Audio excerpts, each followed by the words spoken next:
Hey everyone, how you guys doing today? What I have for you today in this video is I want to give you guys my thoughts about Apple's most recent WWDC event where they announced the updated Apple TV, the new Apple Watch Series 3, as well as the iPhone 8 and the iPhone 10. So let's start off from the beginning and then going all the way to the end. So let's first start off with the Apple Watch Series 3. And if you guys have seen my videos in the past, you'll know how I feel about the Apple Watch, where I'm not too crazy about it. But one thing that struck me the most about the Series 3 was that they're making a cellular version of it.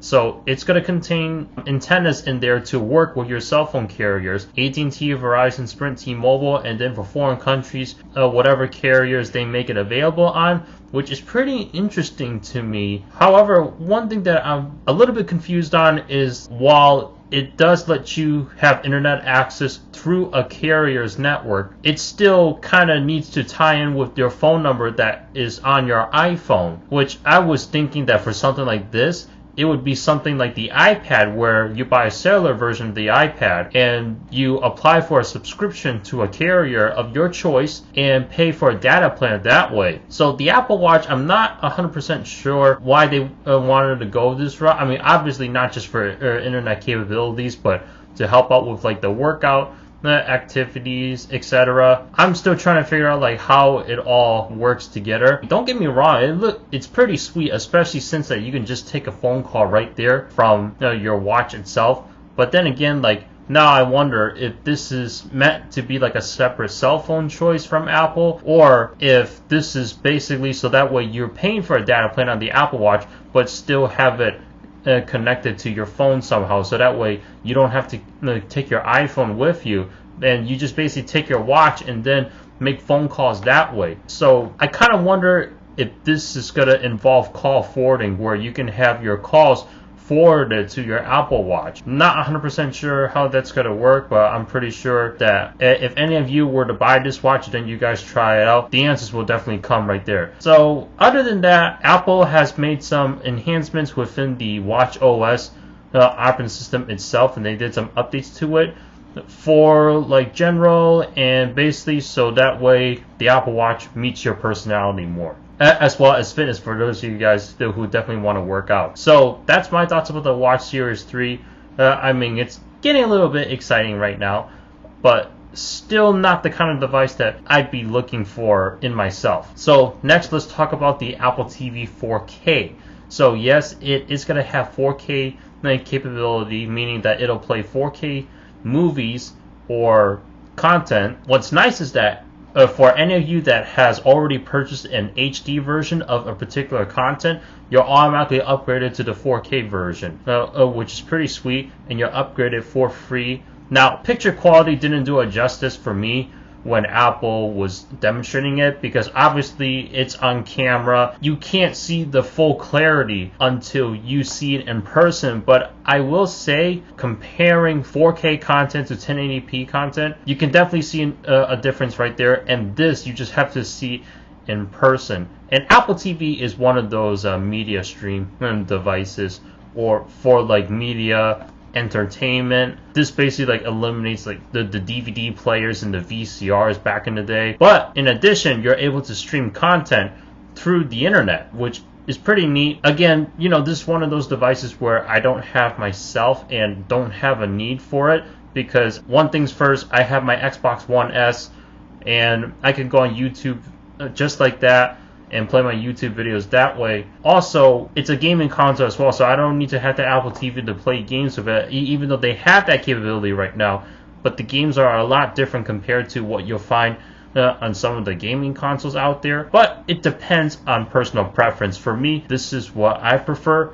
However, the Apple TV is not a bad device at all, and even if I were to get that thing just for YouTube alone, I mean, it'd be a pretty good experience just from looking at what it's capable of. But then again, for those of you guys that are Apple TV fans, you're definitely going to enjoy watching 4K content on the Apple TV right there. And for those of you guys that do decide to purchase it and you do get your hands on it, I hope you guys enjoy. Now let's talk about the iPhone 8. So they announced the iPhone 8 and the iPhone 8 Plus, which is basically an upgrade to the iPhone 7 and 7 Plus. Design is very similar between in the two generations, except they have glass design for both the screen and the back. So this is kind of going back to the iPhone 4s and the 4S's design, where they have both sides made out of glass and then stainless steel in between them. And then of course within that stainless steel, all the parts, the logic board, the battery, the antennas, you name it. So basically it doesn't look that much different compared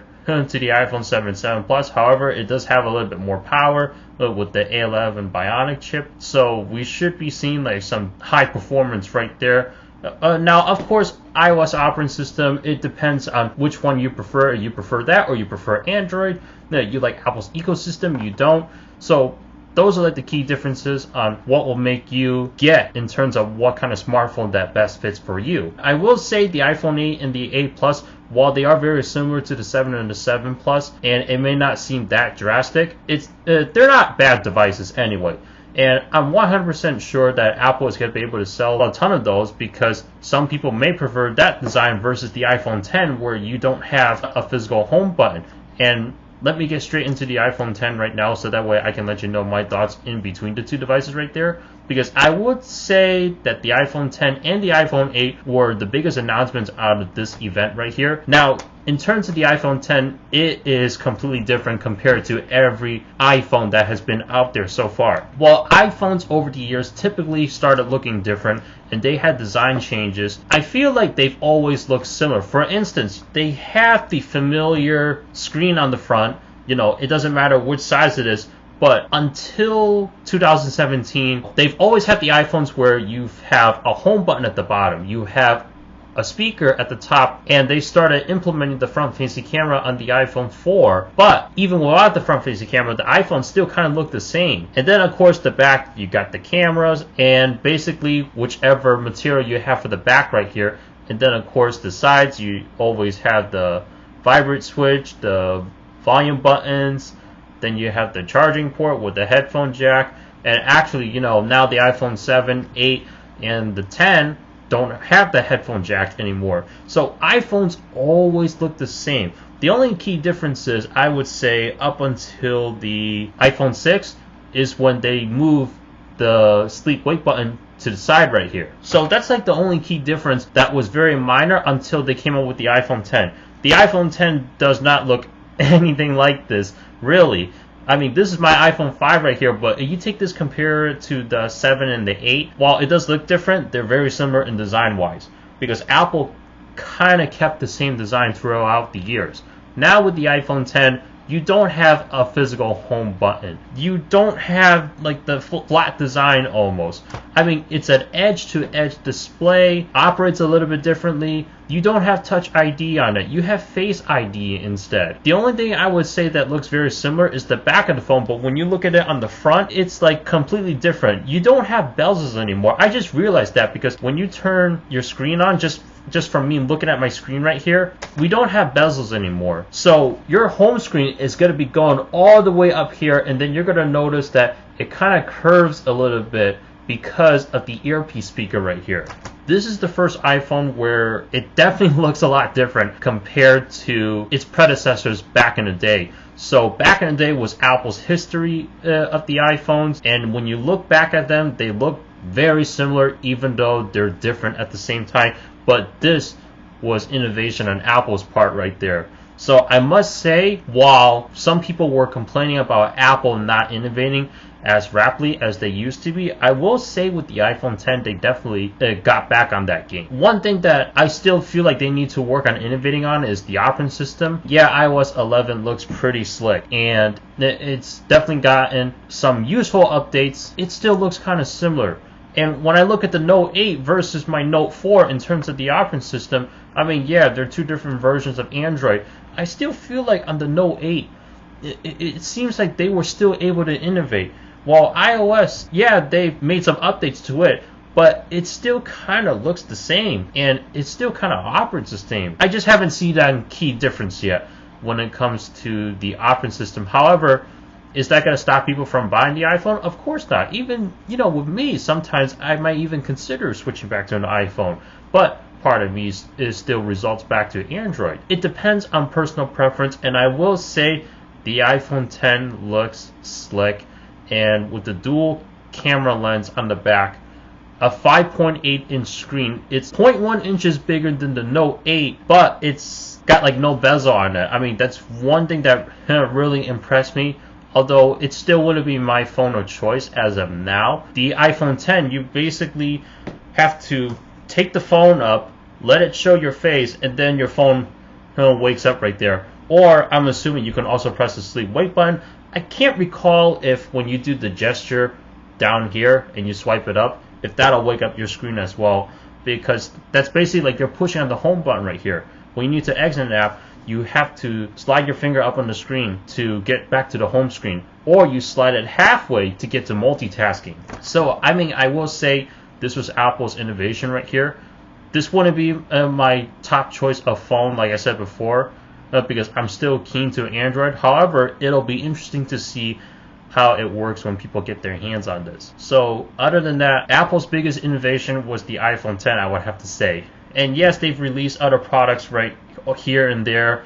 The new Apple TV back in 2010, which is basically like a little set-top box compared to the big box that they had before with a hard drive built in. And now they've gotten better. They got 4K quality. But I will say, in terms of hardware-wise, the biggest innovation had to be the iPhone 10. I mean, sure, they've redesigned the MacBook Pros with USB-C capability and then adding that touch bar at the top. That wasn't the biggest innovation, in my opinion, because they basically took away a lot when they started building that MacBook Pro. Everything that you need has to be connected to the USB-C. You had to buy all these extra adapters. And the iPhone 10, it's like, the only thing you have to worry about is the headphone jack. If you're still desperate for the headphone jack, okay, not only, which I'm hoping, because most likely it has to, just like the iPhone 7, it's going to include a Lightning to 3.5mm headphone jack, just in case if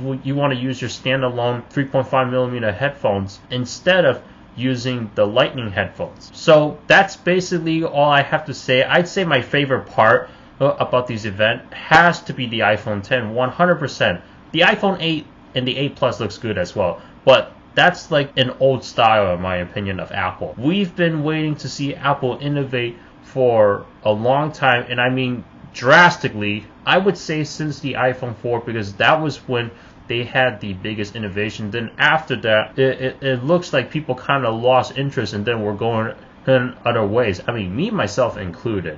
While I was still interested back then, I feel like after the years went by, that I feel like they could have done a little bit better when it came to innovating. I mean, that was one of the reasons why I went with the Note 4 when I finally got to have my own phone on a carrier. And now that the iPhone 10, they innovated big time, I'm 100% sure that a lot of people are going to be very happy with that product, and hopefully they'll be able to get their hands on it. I found out that the pre-orders actually don't start until October 27th, so there is a long wait for that one.